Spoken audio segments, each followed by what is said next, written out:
Welcome back to Fit Body Secrets, where my goal is to bring you guys inspiration, education, and a ton of tips to help you be more successful on your fitness journey. And no, I am not reading any cliff notes. That was me in my memory telling me, because that is honestly my mission. And I'm not stopping this podcast. Y'all are going to have to roll with my shitty intro today because it's just my feels.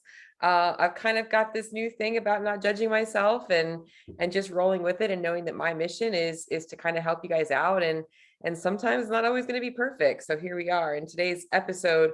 I do have a specific topic. I'm going to be talking about actually a couple of my recent Instagram posts. I was breaking down different myths about protein, carbs, and fats that I thought would be super helpful for me to actually talk about a little bit today. But more importantly, as I'm finishing up my training session today, I started to think about something that I wanted to kind of share with you guys before I kind of roll into today's topic. Was um, I train pretty hard as a CrossFit athlete, and a hopeful one more time, end of the road. I want to really push for this year to go to the CrossFit Games, be in that open division, and be able to say that I ended my career on a good note. It doesn't mean that I'm not going to still do fitness competitively, but I really want to be able to give this year like 100% effort and let the rest of the years that come just be for whatever it is. And as a product of the remainder of my life, which means that things are going to be changing a little bit at that point. I'll be working out a little bit less, and maybe I'll eventually find somebody to fill the other part of my day with. So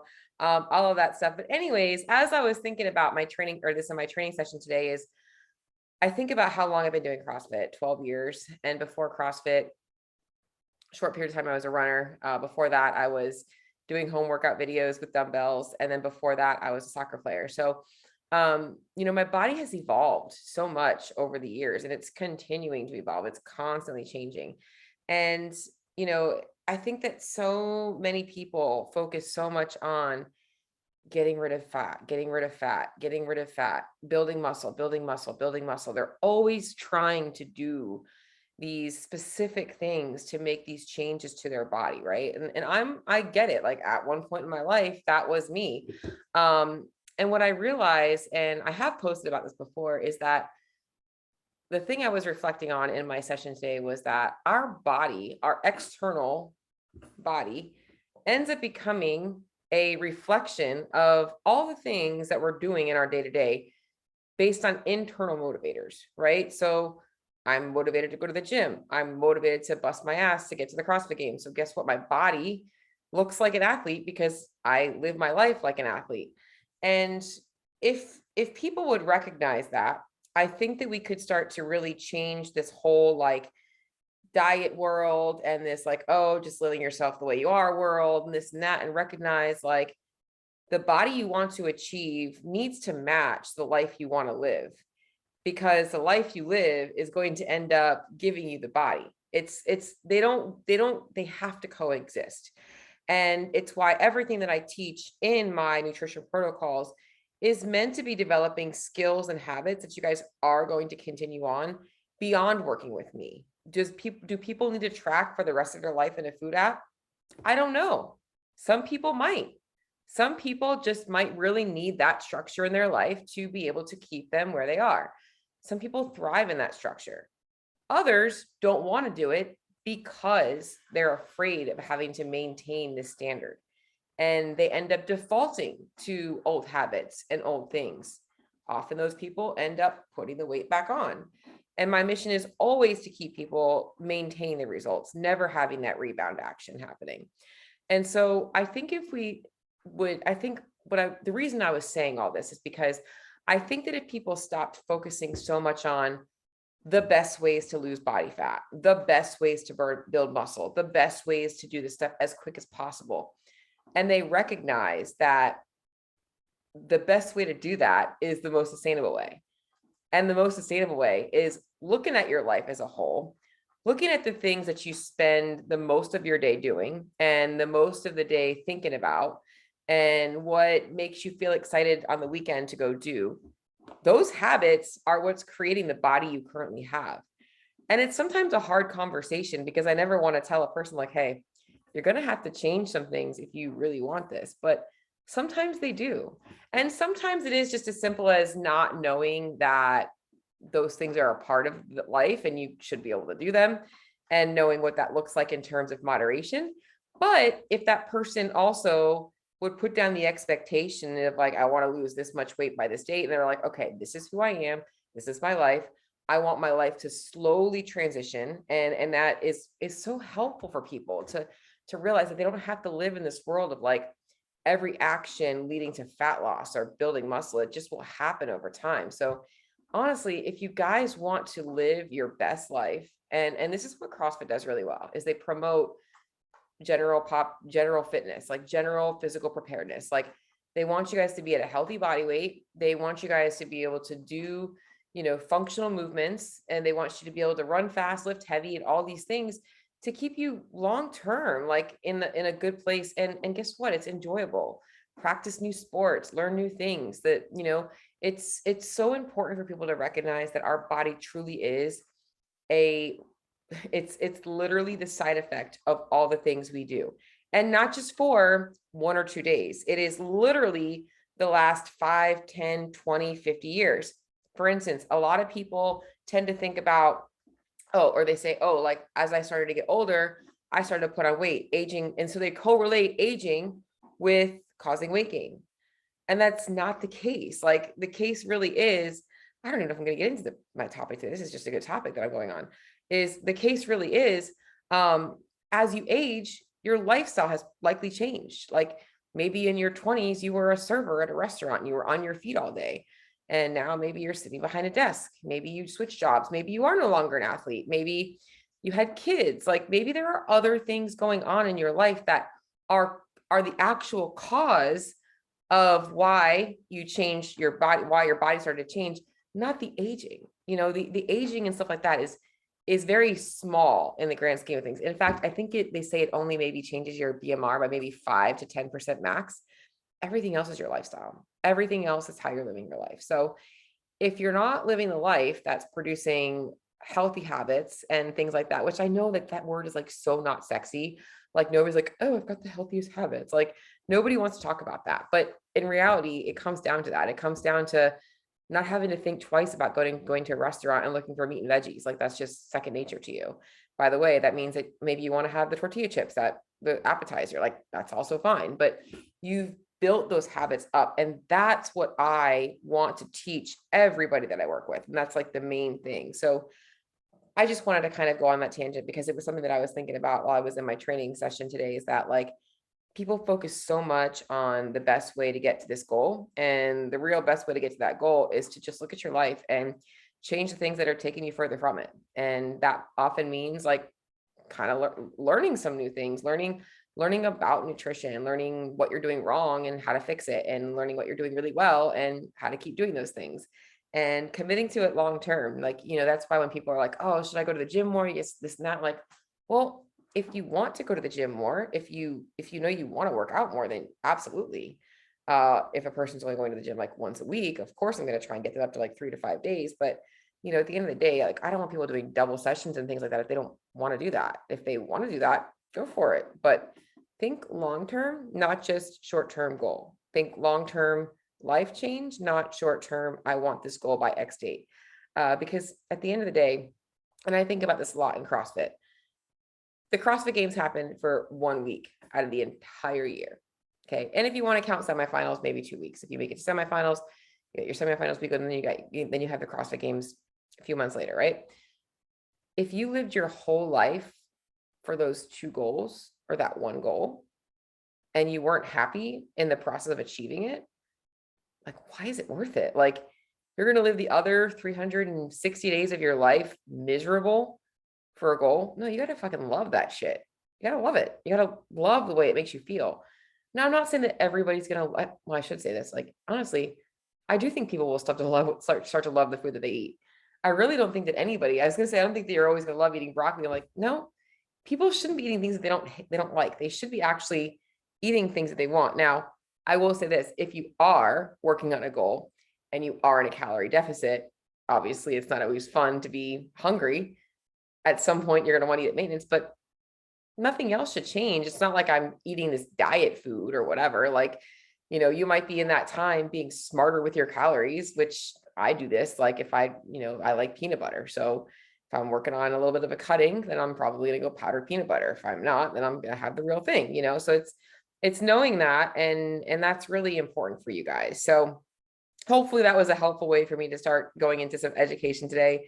Like I said, I almost want to just end the podcast episode there because it was so good, but I had this whole thought of like breaking down my Instagram posts, and for whatever reason, I'm going to go ahead and roll right into that because I think it also kind of segues into, you know, or this actually is a good segue into this because so many people in the goal of trying to achieve fat loss are looking for gimmicky ways to do it, and they're reading things and they're looking at all these different things, and they're beating around the simplicity of what nutrition really is. It is a calorie equation for body maintenance, and making sure that the calories that we're taking in are the ones that are going to produce the right changes to our body composition, not the wrong ones, meaning we want to actually lose body fat, not muscle. And we actually want to be feeling good in the process, and we want to be able to maintain that. And then obviously food quality is going to get us our nutrients and all that kinds of stuff. But there's so many crazy things that people focus on outside of that I wanted to kind of talk about today, especially because, you know, for those of you guys that do have goals outside of just like, I want to look a certain way, there are some other things that people are doing wrong, especially in the CrossFit world, that I want to be able to help you guys out with. So I do want to just kind of make sure that I have my thing pulled up for me because I have my three Instagram posts that I'm really using as my inspiration today. And some of these might be relevant to you, others are not. So I'm going to start by talking about protein. So first and foremost, what I want to do is just talk a little bit. I've done this before, but very simple, very basic. Like, want to give you guys a brief understanding of what each of these macronutrients do. So protein, 4 calories per gram, is going to be your body's, it's going to be synthesized to help your body repair muscle tissue. It's also a part of immune function, your hair, skin, and nails. You need protein for. So protein is necessary. We can't synthesize enough protein without taking in protein. We need to take in protein. And so I think that a lot of people either tend to have oh, I can't get all my protein in, or it's, they got to get their protein. They got to get their protein. So it's always like either over or under emphasizing a diet. Even to which case, like a lot of vegans or vegetarians don't put enough emphasis on getting in enough plant-based protein. And often this is why we'll see some hormonal changes and things like that with those clientele. And so I wanted to go over a couple of things for you guys today that are going to hopefully help you with protein and then carbs and then fat. So first and foremost, I'm just going to keep this very simple because I could literally go down the rabbit hole of all the different myths and misconceptions and stupid thoughts I've heard about each of these things. But I want to talk about the ones specifically that I wrote about in my Instagram post. So the first one that I wrote was protein, that high protein diets are going to make you bulky. I have had women tell me specifically that they're afraid to drink protein shakes because they're afraid of building too much muscle. And I wish building muscle was that easy. I seriously wish that I could drink a shake and all of a sudden put on muscle, just like many people wish that they could just drink a shake and lose body fat, but it does not happen that way. We build muscle as a result of our training, and our muscle building potential is set by genetics and our training age and a bunch of other things. And the only way to put on weight, whether it's muscle or fat, is to slightly overfeed the body to increase muscle tissue. So it's a very fine line between adding muscle mass and adding fat mass. But a protein shake is not going to do that. The reason I like high protein diets is that, one, they can become more satiating for people in a fat loss phase. So typically protein is going to be a little bit, it's going to make you a little bit more full. Secondly, is it has a higher thermogenic effect. So it does burn slightly more calories than carbs and definitely more calories than fat. So it's going to increase your non-exercise activity or your resting activity. So I like having a higher protein diet. Most people tend to undereat protein because protein isn't always the funnest thing to eat. Like, nobody is like out at a restaurant like, I'm craving chicken breast. Like, you're at a restaurant, you smell the food, you see the French fries and the ketchup, and you're like, oh, that looks really good. It's just human nature. But as you start to change your palate, if you are focusing on quality food, which once again, I'm going to say it across it, I think that them starting with the paleo style diet and the zone is a great way to get people to understand that, because they were teaching people how to balance their meals out and how to eat the right things. So you do tend to start getting a little bit better by getting that protein in. So, and I apologize that I'm moving a little bit. I've got like a funky thing going on my hamstring, and it's really uncomfortable sometimes when I sit for too long. So I'm just going to kind of shuffle my foot a little bit like this and get myself a little more comfortable. So yeah, so don't stress about the whole bulky thing. The only way to get bulky is, well, if you're taking some supplements, which at that point you're probably going to be wanting to get bulky, and that's why you're doing it. But the most part, protein, you shouldn't be stressed out about getting bulky from eating too much protein. I think another thing I didn't put in here that I will kind of add on as a second is that people think that protein is bad for the kidneys, and that's also not the case. If you have any kind of kidney issue, it is suggested that you obviously clear anything by your doctor, but high protein diets don't affect the kidneys. It's a myth, and I will give you some research on that in the show notes as well. So those two things I want to just kind of, I'm not even going to go into that whole thing because it's a whole other rabbit hole, but we're going to kind of go on to the next one, which is that, oh, this is a good one. The human body can only absorb 30 grams of protein at a time. So I've heard this before. I mean, people are like, oh, I can't eat, more than 30 grams of serving because all that protein's going to get wasted. It's going to get turned into fat, or it's not going to be absorbed. That is not the case. So people are taking words out of context. So here's the deal is your body has to break down protein. So when you eat something, anything, carbs, proteins, fats, your body has to take that food, break it down, digest it, shuttle things where it needs to go, and then break down those proteins into amino acids, get shuttled into the muscles, get shuttled where it needs to go before it gets synthesized. So what they're really talking about is the synthesis. I can't even say this word right now. Anyways, the body can only synthesize so much protein at a time. How much protein you've eaten doesn't matter, because that protein still has to be digested, has to be broken down. However, at any specific time, your body's not going to assimilate and synthesize more than 30 grams of protein. So what you take in, when you take it in, doesn't matter as much as taking it in. So get your protein in. Now, I will say this, it is best for energy, satiation, all that kinds of stuff, and honestly, digestion, to break your proteins up or break your proteins down throughout the day and not ingest it all in one sitting. That's definitely something that I would recommend.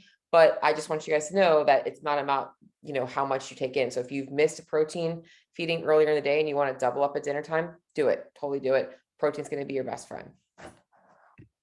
All right. The next one is, this is a good one talking about protein shakes, is the protein shake thing. So when I first started CrossFit, everybody was like, oh man, I got to get my protein shake. I gotta get my protein shake. Second they finished their workout, they got to go get their protein shake. And sometimes they would actually post it or, couple it with carbohydrates like chocolate milk or coconut water, whatever. And that's also a good thing. But and that's where we're going to go into next anyways, is like the whole post-workout protein shake is kind of unnecessary. Now, what I will say is this, if you're not going to be eating for a very long time post-workout, you definitely need to make sure that you're getting some protein and carbs in post-workout at some point, because it is going to slow down your recovery if you're not taking in nutrients. So it is best to take in a protein shake within that 45-minute window. It's going to help get things kind of shuttled and recovering, but it's not necessary. If you don't like protein shakes, then don't drink the freaking protein shake. Go home and have yogurt and granola if you want to, whatever you go, eggs and oatmeal or whatever it is. I don't care, but don't stress about the post-workout protein shake. However, most people that are doing the protein shake thing are doing something wrong by not incorporating some form of carbohydrates in with that protein shake, because in that state of catabolism or catabolic state, we are going to be looking for carbohydrates, sugar, to replenish glycogen stores, and protein actually will get converted into glycogen. So that's going to end up wasting your hard-earned protein. So I'd much rather see, if you're going to do a protein shake post-workout, go ahead and do protein and carbs together. Otherwise, go home and eat. And for a lot of people that are just doing a strength session, you can typically just go home and eat. If you're not going to eat for a while, or you're like, that you don't get an appetite after you work out, you might want the protein shake. So don't overthink the protein shake thing. All right, next one is, this is a good one. So those of you guys out there that are vegan, vegetarian, first and foremost, I want to start by saying it is not wrong to follow a plant-based diet. I think that, if that's your thing, that's your morals, go for it. So I want to start by that, because I don't want anybody to think that I'm telling them they should not follow their current diet plan. However, I want to make sure I'm making sure that I break down why things are a little bit different. So plant protein is just as good as animal protein is a myth. Okay, so there are specific amino acids that are found in animal protein that you cannot get from plant-based protein. And a lot of these vegetarians, vegans should be supplementing with some form of a branched chain amino acid supplement to help to make sure they're covering that. There are some differences in the way those proteins help synthesize muscle, or how those proteins are synthesized, for our body to build muscle and strength and things like that. So plant protein and animal protein are slightly different. We want to make sure we're getting some animal source protein, or we're at least supplementing with those amino acids that we're missing. So, and I think on the flip side, this is something else I didn't mention in my slides here, was that some people think that that being plant-based is a bad thing too. And that's like, I also want to say is that's not the case. You can totally be a plant-based eater and hit your macros, hit your numbers, get enough protein in your diet. There's absolutely nothing wrong with that. What I'm just saying is that animal protein is going to be a little bit more efficient at getting you all those essential amino acids. You can live a plant-based life and get enough protein, get enough carbs, get enough fat, hit your body composition goals, get stronger, get leaner. There are a lot of very lean, healthy vegans out there. All right, and this is the last one I put on here before I move on to carbohydrates, is to gain strength, you need to eat more protein. And I see this all the time. In fact, I was big about this. It's like protein shakes after every single workout because I need more protein, I need more protein. And we overemphasize protein. So this is a great way for me to end this as a last slide on this, is because everybody needs essentially somewhere between 0.7 and 1 grams per pound of body weight that's about how much protein we should be eating a day. And that's a range, right? Going less than that is not optimal. It's okay, but it's not optimal. So optimal protein intake is in that range. There are some people that use lean body mass as the equation, but I really like using just a simple. It covers the bases. It kind of gives you a little bit of cushion room for those days that maybe you didn't get enough protein in. But to gain strength, if you actually want to get stronger, eating more protein isn't going to help you get stronger. Excess protein gets converted into sugar. That's, as I mentioned before, when I talked about the post-workout thing, the more protein you take in doesn't mean that you're going to have more protein ready to synthesize. Your body only needs so much. Everything else gets converted into sugar, glycogen, and it essentially acts just like a carbohydrate, only it's less optimal. So what people really need, if they're wanting to be honest, is more carbohydrates to get stronger, more carbohydrates, and likely making sure they're either being patient with their program or following a very well-structured training program. So that was a good ending on protein, because like I said, I want to kind of touch on these things, but not like overbeat the bush and kind of go into carbs and fats. So what I want you to get out of protein today here is that you should be eating somewhere around 0.8 to 1 gram per pound of lean body mass, or per pound of body weight. If you are significantly overweight, you can use your goal body weight. So if you know that you have more than 30 pounds of weight to lose, go ahead and go with goal body weight. I would say that would be a good safe range, and you can start with that. All right, now we're going to go into the next one, is carbohydrates. And I actually might do some share screen with you guys, because I have a couple of things that I definitely wanted to showcase and be able to kind of explain a little bit more in depth, since this was actually just written words. So carbohydrates get a bad rap in the dieting world as the thing you need to avoid to lose weight, and the thing that is like causing weight gain, and or all of these other issues like insulin issues and yada, yada, yada. And none of that is true. So really the most important thing to understand, that a lot of our metabolic issues that come up in life, and that we hear about, diabetes, heart disease, all these things that are coming as a result of being obese, overweight, even how we get to that place, it comes down to calories, guys. These macros don't matter. Ingesting too many calories from protein, carbs, or fat is too many calories. It is bad to overfeed the body, just like it's somewhat bad to underfeed the body. So it's understanding that first and foremost. So protein has 4 calories per gram. Carbohydrates also have 4 carbohydrates per gram, and are also the second most thermogenic macro of the 3. So meaning that they do burn a little bit more energy for you guys to break them down than fat. So protein's the highest, carbohydrates is in the middle, and I'll go into that in a second. But I think the first myth that I'm going to go into is a big one, and it's something that's so hard to get through people's heads, is that restricting carbohydrates intake will cause fat loss. This is a myth, a lie, a fallacy. So when it comes to losing body fat, losing weight in general, whether it's weight from fat, muscle, anything, we need to have a calorie deficit. Just like I said, in order to gain weight, we need to have a little bit of a calorie surplus. So it doesn't matter where those calories are coming from. If we're getting too many calories, we're going to end up overfeeding the body, which is going to cause fat storage to happen. It doesn't matter if it's coming from fat or carbs. What matters is what food you prefer and what food you need to moderate. So if you tend to gravitate towards carbohydrate rich foods, you might want to moderate your fats a little bit more. If you tend to like fattier cuts of meat and fattier foods, you might want to limit your carbohydrates more to control calorie intake. All right, so this is where I have a quick little slide that I would like to show you guys. Let's see if I can pull it up. All right, so this is a basic explanation of what I wanted to show you guys here. So carbohydrate restriction without calorie restriction does not create fat loss. So for those people that are out there like, oh, they followed keto and maybe it worked for a couple of weeks, but then it stopped working, this is typically why. Initially, you're having a little bit of a drop in calories because you're cutting out an entire food group. Likely, cravings start to come into play, keto treats start to come into play, higher calorie foods from fats start to come into play, and the weight loss stalls. So you have to have calorie restriction in order to see fat loss.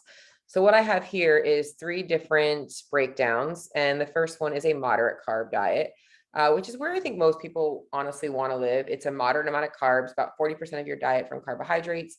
If you want to make it even, you can go 35 and 35, but that's going to give you guys a basic understanding. This is a 2,000 calorie diet with the breakdown over on the right there of 200 carbs, 66 fat, and 150 protein. Moderate fat, moderate carb diet. So very balanced. You can easily take off of both of those. I'm keeping protein consistent in all 3 of these examples, just to kind of show you guys that. The next one is a higher carb diet where we're keeping protein the same, and we are just manipulating the number of fats and carbs. So you can see here, I've dropped fat to 15% of overall diet and kept carbs at 55%. So I can keep that protein neutral for purposes of this example. And you can see that the fat number is now significantly lower and the carb number is significantly higher. However, the calories are still exactly the same. So, and then the last one is a low carb method, 15% carbs, 55% fat, and then 30% protein. And you can see there, the 122 is the grams of fat and the 75 is the grams of carbs. So what I'm showing you this for is that if this was my maintenance calories, it wouldn't matter if I was doing the high carb or the low carb or the moderate carb day, I'm still at maintenance calories. So it doesn't matter. It doesn't matter if my calories end up being the same, whether I'm at a high carb or a low carb. Now, if instead, and this should say does, and I actually was like, oh shit, when I posted it, I was like, oh crap. If I have a calorie restricted diet with restricting carbohydrates, I will be able to facilitate a calorie deficit. So what I've shown you guys here is if I create a calorie deficit and I facilitate and I actually think this is supposed to be 1,200 calories. That might be my bad. Or I think these are both supposed to be 1,600 calories. If I take this low carb, or if I take this should say moderate carb. You know what? I totally screwed the slide up. What I'm trying to show you guys is the 3 different examples. See, I didn't proofread this one. So the first one should be moderate carb or low carb. I don't even know what I did here. Okay. What I was trying to showcase here, and I think I just screwed up my example because I knew what I was doing here, is showing you that now if I manipulate calorie intake and I change the amount of carbs according to how many calories I have available, I will be able to see fat loss. However, if you look at what happens to the amount of food that I can eat, all of that also changes significantly. So if I was doing a low carb diet on 1,200 calories, I would only be able to eat 30 carbs and 53 grams of fat. If I was doing a low carb diet on 1,600 calories, oh, I did do this right. I just was reading it wrong. I think I was thinking I had 3 examples of high carb, low carb, moderate carb, but I didn't. I just have, this is a low carb example. So if I keep it low carb at 2,000 calories, pretty moderate, low carb at 1,600 calories, you can see the carbs go down, the fat goes down. And then at 1200 calories, my amount of fat is way different. So this is important for those of you guys out there that maybe you aren't doing low carb or you did low carb before and you didn't get results after a certain amount of time, is that when you switch, it's really important for you to look at calories, because you likely weren't seeing results because you were probably still sitting in this 16 to 1800 range naturally and not realizing it. And then when you actually become aware of calories, carbs, and fats, you're like, oh shoot, this is hard. And it does make it a lot harder. All right. That was my little slideshow. Sorry, I got a little messed up and jumbled on that one because I wanted to kind of make sure I did that right. All right. So the next one, this is a big one, and this kind of goes along with the low carb lifestyle as well. People think that high fat diets burn more fat than high carb diets. So this is why people are like, I want to get into ketosis so I can burn fat for fuel, yada, yada, yada. Guys, this is such bullshit. Okay. People do not understand. Once again, they're taking things out of context. All right. So let's put it this way. All right. You're putting 2000 calories of energy in the gas tank. If all of that energy is fat versus carbs, what are you going to burn? Fat, right? So obviously, if the only energy you have available is dietary fat, your body is going to be breaking down that fat into energy. It isn't optimal. And for those of you guys that are doing high intensity training, it's not the best for that. However, that's what the body is doing. Now, this is the problem. People are like, oh, if I'm burning more fat, that means I'm going to lose more fat. No, it's the same fucking equation.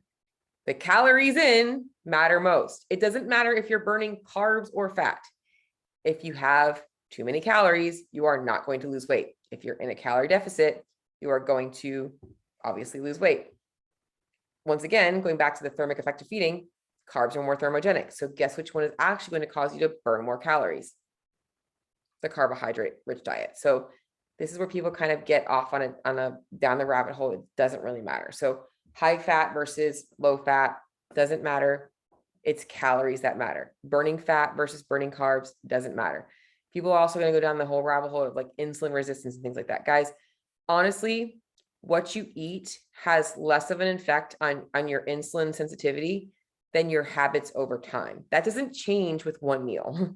You might have a spike in blood sugar or a drop in blood sugar, but your insulin sensitivity is a product of your lifestyle, going back to the beginning of this whole thing. So if you want to improve your insulin sensitivity, start moving more, start exercising more, start doing those things, start eating more protein, start eating more veggies and more fiber, other things that are all going to compound. You're putting reps in the bank, and it's going to eventually get your insulins to change. So, all right. Next one is going into insulin. People also see insulin as this like fat storage hormone, and they're like avoiding it at all costs. Every time you deal with stress, your body is going to release some insulin in your bloodstream. And believe it or not, after you work out, you are most insulin sensitive. Your body is looking to refuel those glycogen stores.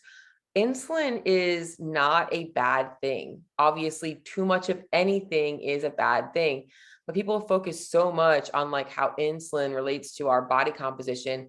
And it doesn't. What insulin does do is that we want to be insulin sensitive, and we want to understand that we need to use insulin for the right purposes, which is honestly, it's important for a lot of processes in the body in terms of hormones, but also it helps shuttling like amino acids and things like that into your muscles and things like that. There's so many things that insulin does. And when it comes down to it all, guys, reminder, calories matter most. They do. They matter most. It's like, people want to focus on everything else. They don't want to focus on calories. Why? Because it's harder to realize that like it's that simple. All right, just focus on calories and focus on protein, and everything else will work out. All right, another one. This is a good one. People associate carbohydrates as a cause of inflammation. Now, I will say that there are populations of people that have food sensitivities, and that specifically gluten and dairy can be high on that list. But most of the reason for inflammation isn't necessarily related to carbohydrates, it's usually people dealing with chronic inflammation. I think people associate carbohydrates with inflammation because they're associating carbohydrates with weight gain and things like that. Most people that are inflamed, it's a result of eating a ton of calories from highly processed foods that are likely a combination of carbohydrates and fats, things like French fries, cookies, chips, pastries, things that people look at the carbs in them. They don't look at the overall food and what they're actually getting. So what really causes inflammation is excess body fat, too much stress. Those two things. That's where most inflammation comes from. Excess body fat and too much stress from anything. And if you want to look at getting less inflamed, there is a lot of research that says calorie restriction helps to bring down inflammation markers. So I think that if people would honestly take a step back from demonizing a specific food group and start looking at the calorie intake, it would make a whole big difference. Last thing I'm going to end on the carbohydrates before I go into fat. I know this is kind of getting boring now. Why am I saying boring? Is one is better than the other. So a lot of people think that one diet is better than the other. Like I should be low carb, I should be low fat, I should be high carb, moderate. Like what is better for me? When it comes to deciding, honestly, I think you guys should start moderate in that middle, 40, 30, 30, 35, 35, 30, and then adjust up or down based on your food preferences. Like, what are you going to be more consistent with long-term? Like, what is your lifestyle line up for? So oftentimes when people do have to go out or have to rely on restaurant foods a lot because of like a lot of meetings and things like that, I'll typically go a little bit lower carb, a little bit higher fat, just because for them, it's easier to control calories at a restaurant setting by choosing a meat and a veggie and avoiding the carbohydrates. So whatever's going to be easier for you to stay sustainable or maintain long-term is really the diet that matters most. So carbohydrates in the bank. All right. Last one, and the one I'm going to end on today is going to be talking about fat, which kind of, honestly, it's almost like a add-on to what I talked about with carbohydrates, because they're one or the other, right? And I wanted to kind of mostly talk about some of the problems with people on a high fat diet. And this is where I think that people kind of go down the rabbit hole of like, which one is better than the other? I'd rather be high fat because, yada, yada, yada, insulin, all that kinds of stuff. And this is something I want to just also show in their screen share is, so this is the first problem with high fat diets. And if you're listening on my podcast, this is on YouTube too, if you're like on Apple or something like that, but so you'll be able to see these videos or these slides. So, all right. So this is one of the problems with the high fat diets is that fat loss does require calorie restriction, and fat is 2.25 times more calorie dense than carbs and protein. So as I mentioned earlier, 1 gram of carbs is 4 calories, 1 gram of protein is 4 calories, 1 gram of fat is 9 calories. So you're getting 900 calories in 100 grams of fat, whereas in carbs or protein, you're only getting 400 calories. So you are more likely to get in more calories quicker when you're on a high fat diet, especially because those things are also not very filling. So if I have 100 calories worth of popcorn versus 100 calories worth of oil, one is going to fill my belly a lot differently than the other. Now, obviously, there's going to be a little bit of a hormone response from those different types of foods, and one might trigger CCK to help work, the satiation and all that stuff. But for the most part, the belly is saying, hey, I got plenty of room to fit more in. So just something to kind of think about with that. So I don't know if I should just keep my slides up. Why not? Makes it easier for you guys to see. All right. Burning fat versus carbs does not increase the rate of fat loss or insulin sensitivity. So as I mentioned, this is like, once again, going on to what I had already said, is that whether you're burning fat or carbs does not really matter. What really matters is getting in the calories, getting the right number of calories to facilitate fat loss and not maintenance or weight gain. So it doesn't matter if you're burning fat or carbs for fuel. I think you guys are better off optimizing what the body prefers, which is carbohydrates. So nobody ever got fat eating brown rice, just saying. It's usually rice with cheese and meat and everything in it. So don't stress about the carbs. This is a great little slide for you guys just to see, so you guys can see the thermic effect of feeding of the different macros. Protein, the thermic effect is 20 to 30%, meaning that you'll burn up to 20 to 30% more calories just eating more protein. Carbohydrates is 5 to 10%, and then fats is 0 to 3%. So another problem with high fat diets is they're at least thermogenic. So if you are struggling with weight loss, sometimes I will lower fats and higher carbs or protein to try and facilitate more of a resting metabolic change. All right, next one. This is a good one. Eat a lot of fat, store a lot of fat. This is another problem with high fat diets, is that of the three nutrients, the one that is most likely to be stored is fat, because the body prefers carbohydrates as a source of energy. The body is going to utilize most of the protein we ingest for muscle protein synthesis and other processes. When we take in too much dietary fat, our body is likely going to store more fat. So the more fat you eat, the more fat you store. So another plug for those of you guys out there that are going the high fat way is to kind of look at maybe a moderate amount of fat that allows you to feel satiated and satisfied, and recognize that you can't just overeat fat, that you're going to end up storing that fat. We only need so much dietary fat for the basics of like hormone function, immune system, neurological process and things like that. Everything else is like, okay, just energy. Whereas carbohydrates, their main role is fuel. So we are less likely to store carbohydrates. We are more likely to burn carbohydrates, because that's our body's way of saying, hey, that's what I want to use for energy. Fat is like not that way. All right, so is a high fat diet a bad way to lose weight? Not necessarily, like I mentioned, but remember that the amount of fat you choose must fit into the calorie budget that you will put you into a deficit. So if your calorie budget is 1,500, you've got to work the amount of fat you're going to have into that and not change your protein. You got to get enough protein in. And I think this is where I actually was trying to show you guys the examples of, nope, this is the exact same one that I showed you before. So just want to kind of make sure I showcase that. The last thing that I put on this slide, just to kind of show you guys, and this is where we talk about, finding the best protocol for you. And honestly, it doesn't have to be this way forever. The cool thing about this is that you can self-experiment. Try something different. If you've been on a high fat diet for a while, try going to a low fat diet, see how you feel, experiment with yourself. And what I did was I put together kind of like 3 sample days, like not with like specifics on amounts. I will tell you this, is that the amounts of fats, the fatty foods you can eat are much smaller. But I didn't want to get into like ounces and grams, because I feel like that would have confused people. But I gave you guys some examples of like what it would look like to eat a high fat day, eat a moderate fat day, and eat a low fat day. So you can see like which one looks like something that you'd be like, oh man, I could eat that every day and be happy. And that's usually where you should probably fall. So maybe a little bit of a longer episode today. Guys, I just felt like I needed to start with that whole topic. And I definitely wanted to make sure I kind of covered some things with my protein, carbs, and fat myths. I have so many more that I could totally add in there, but I wanted to kind of keep it focused on what I'd already kind of discussed on Instagram. If you guys found this episode helpful, or you have anything in particular that you're looking to learn more about, please shoot me a DM, shoot me a message, shoot me an email. I really do want to kind of help as much as I can. Just spreading the word, guys. I want you guys to all be successful in your journey, whether that's having a coach, or if it's just whether you work with me one-on-one, or you just want to be coached by me. I want to help you guys. So this is a great way for you guys to get some help. So shoot me a message, and I look forward to my next episode.